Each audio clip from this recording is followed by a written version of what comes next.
But today, because it is the third Sunday and we're talking about love, I want to talk to you in practical terms about what love means. Not too many weeks ago, I preached a sermon on love, and so I don't want to rehash that. But I want us to take a different approach, a different perspective of what it means to be, to love. I want to ask you a question, and this is the question that I want to stay with you from today forward, and that is this. What does love require of me? What does love require of me? What do you think would happen in the church and ultimately in the world if we oriented our lives, our marriages, our friendships, our professional relationships, our finance, our time, everything around this inescapably simple but all-encompassing question? What does love require of me? How different do you think things would be? You know, from time to time, I always contrast the Old Covenant and the New Covenant. And under the Old Covenant, when Jesus came, he was born under the Old, and he lived under the Old, and then he died, ushering in the New. But he was asked one day what the greatest commandment was. You remember what he said? Well, he said, love God with all your heart, mind, soul, and strength. But the greatest is this, and then to love your neighbor as yourself, and those two encompass the greatness of the law. And he said, love your neighbor as yourself. Now, Jesus was speaking to a group of Jewish people. So when he said that, who do you think they thought their neighbor was? Fellow Jews. So for them, when Jesus said, love your neighbor as yourself, all they could see was fellow Jewish people. And they're like, well, we do that. We should do that. We can do that. That's not very difficult. But Jesus was beginning to stretch out what it meant to be a follower of his. They didn't quite understand it yet. But they were going to find out in soon enough time. But we know that under the New Covenant, Jesus requires something completely different. Who knows what that is? How are we to love? Love as he loves us. Love as he loves us. Not love your neighbor as yourself, but love as he loves us, which encompasses a whole lot more people. That means everyone should be loved by us. Now, Jesus was bringing an end to the old by beginning to tighten the noose, if you will, on them about the old and about what was about to come. Remember the parable of the Good Samaritan? It was the Samaritan who was the hero of the story. And when the Jews heard that, they could not understand that. They were horrified that Jesus would say that the hero of the story is a Samaritan. And we all know how they felt about Samaritans. They were very prejudiced against them. They hated Samaritans. They wouldn't even go through Samaria. They would go around it rather than going through because they disliked them so much. But when we love as he loves, it means that our love is not based on some written code for only a few people. Love is based on a person, and that person is Jesus. We've already looked a few weeks back at what John said about love is. And John said the number one characteristic, in fact, the only defining characteristic of a person of whether or not they love God or not, is how do they love each other. How do they love people? Not just people in their own group, but people who are different, people who are wildly different than them. How do they love those people? So what I want to do this morning is look at Paul's very famous chapter in 1 Corinthians 13, the love chapter.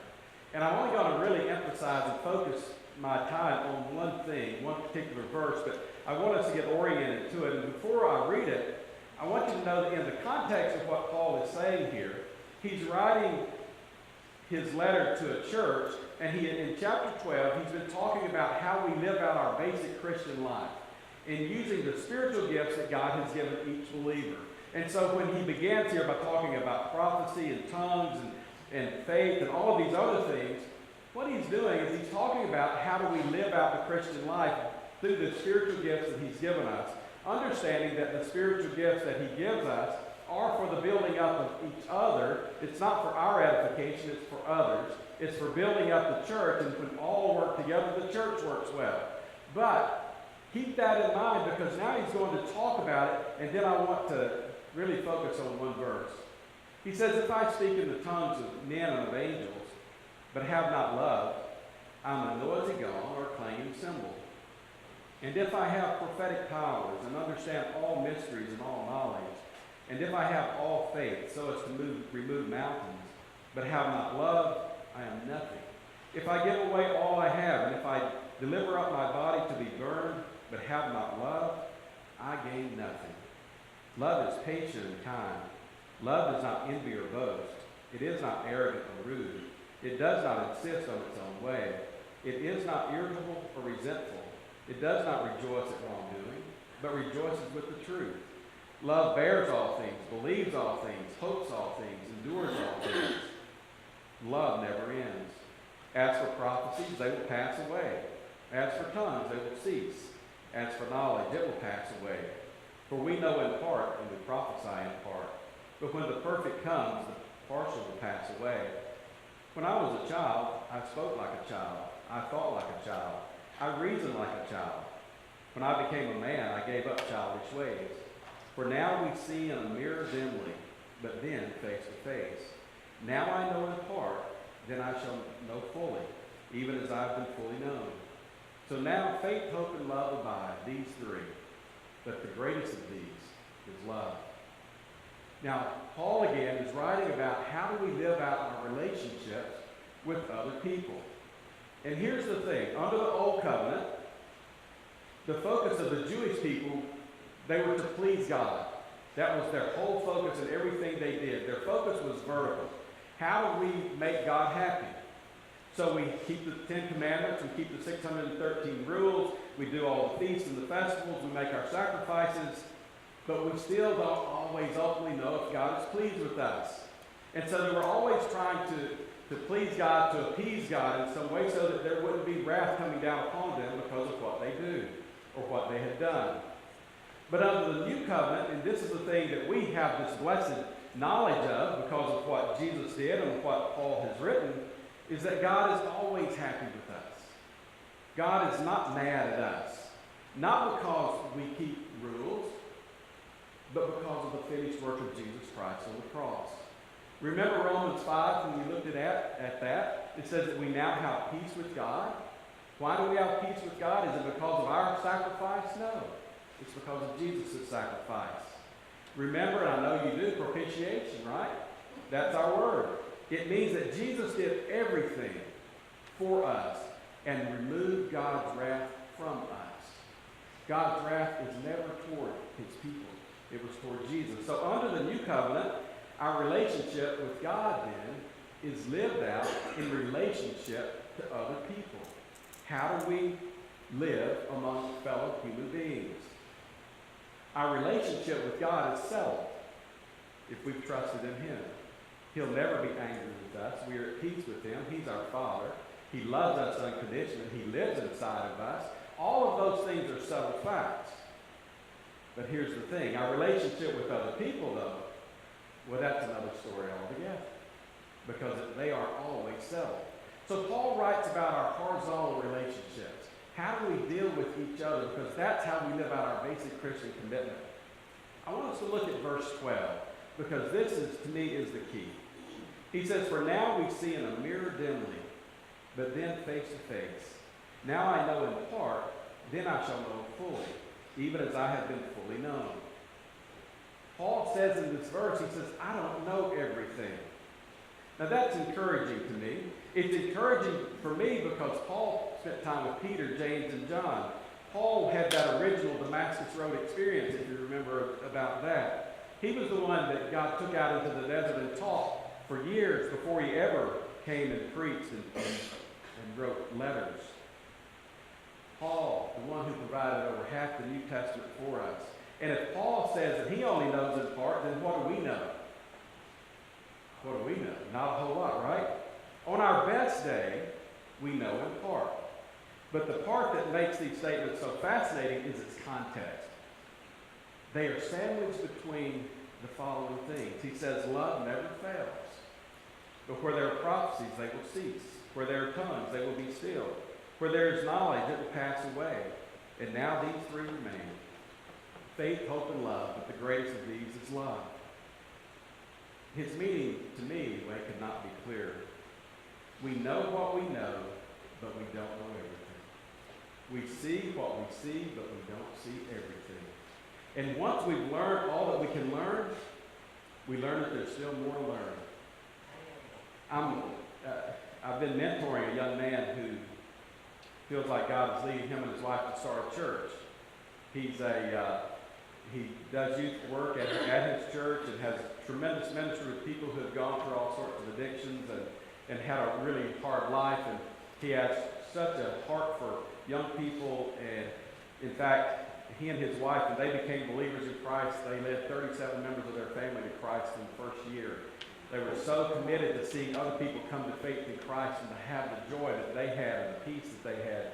And so, as we talk, we meet every couple of weeks, and I was telling him a few weeks ago, I said, I really think that you're ready to go ahead and start your church now. And he didn't really answer me on that. And we met this past Monday, and he said, well, you remember you told me last week that you thought we were ready to start the church. He said, I don't think so. He said, I just don't think I know enough. Just don't think I know enough. And I wasn't smart enough then. I didn't have time to reflect on what I was telling him. But I'm going to tell him when I see him, is that the more you know, the more you realize you don't know. It doesn't matter what profession you're in, there's still more to know. You can still learn and you can still grow. You know, when you're a first grader, anybody remember that? When you were a first grader, you thought you had it licked, right? Then all of a sudden second grade came along. And you realized you didn't know so much in third grade, and then all the way up through school. And all of our degrees that we might have. We realize we still don't know everything there is to know. And if we wait to do anything until we know it all, well, we'll always sit on the couch because we just don't know it all. But we believe what we believe, but our beliefs are limited by what we see and know and experience.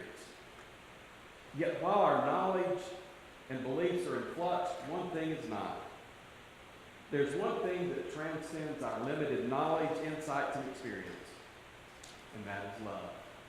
You see, love fills the gaps. Love fills in the places where we don't have understanding. Love fills in when we don't know what we should do or what is the right way. Well, we know that we're to love, and we're to love other people. Love reduces the friction created by our limited insight, our knowledge, and our judgment inhibiting experiences. You see, I grew up in a home that was very judgmental. I grew up in a home where you didn't like certain people and you ostracized others, and sometimes it was for no other reason than you just didn't like them. And so I grew up learning to be very judgmental of others. I was never very prejudiced. I had all kinds of friends from different backgrounds, so it wasn't a race issue or things like that. It could be that you went to this church and I went to this church, so I don't like you. It could be that you rooted for this team and I was for this team and I don't like you. It could be any sort of thing, and we do that. We wedge people out of our lives because of every little thing. Think about our culture today. That's all it seems that people are trying to do is to put wedges between people rather than bring people together. But you see, that's not our place. We are to not be wedges. We're to be people with open arms, to break down those wedges. And you know, we love in spite of what our era tells us, the times in which we live tells us, and how we're to treat people, because people's knowledge changes and understandings change. Just go back, I don't know, a few hundred years, they were killing people who were mentally ill in the name of Christ because they said they were demon possessed. You know, it seems like every generation, knowledge increases and understanding increases, and things change, and we recognize and have insights into things, into people's lives, into human behavior, and those sorts of things. And sometimes it's not because somebody's demon possessed, it's because they have an illness. But here, see, that's where love comes in. Love says, I don't understand it. I don't understand you. I don't understand your ways. But I understand that Jesus loved me, and I love you. You see, that's what we have to do. There's so much that we'll never understand. And my ignorance limits my ability and reduces my opportunities. But ignorance does not impede my capacity to put other people first. So while I'm not always sure what to believe, and while my views are on a variety of things are always maturing and changing, I almost know what love requires. And so do you. You see, faith and hope are important, but love is essential. Love is essential to our relationships. We have our litmus test of who we should receive love from or who we should give love to. But that's our old covenant. The old covenant said, Jews, we love each other and that's it. Jesus said you love all people and that's it. See, we don't love just our group. We love all who Jesus was born and died for. And I think that pretty well encompasses everybody. I think. So I want to encourage you to do something this Advent season. There are 9 days for Christmas. I think that's right. What I want you to do is to ask God to give you ways. Well, let me back up. Ask God to open up your heart and your eyes so that you will be able to reach out and see someone in need. And then go and meet that need. Maybe sacrifice a little for someone. Maybe do something for someone that you might be a little apprehensive of. You know, there's lots of people that stand on the streets around here needing stuff. Don't know if they're legit or not, but they're there. So we just trust God. There are a lot of people that live in homeless places. There are a lot of places downtown that feed the hungry. There are a lot of places where people have to live because they've been abused. There are a lot of things that you can do and that I can do. How about we use these next 9 days to be love, to be light, to be grace, and to not be so cynical, not be so judgmental.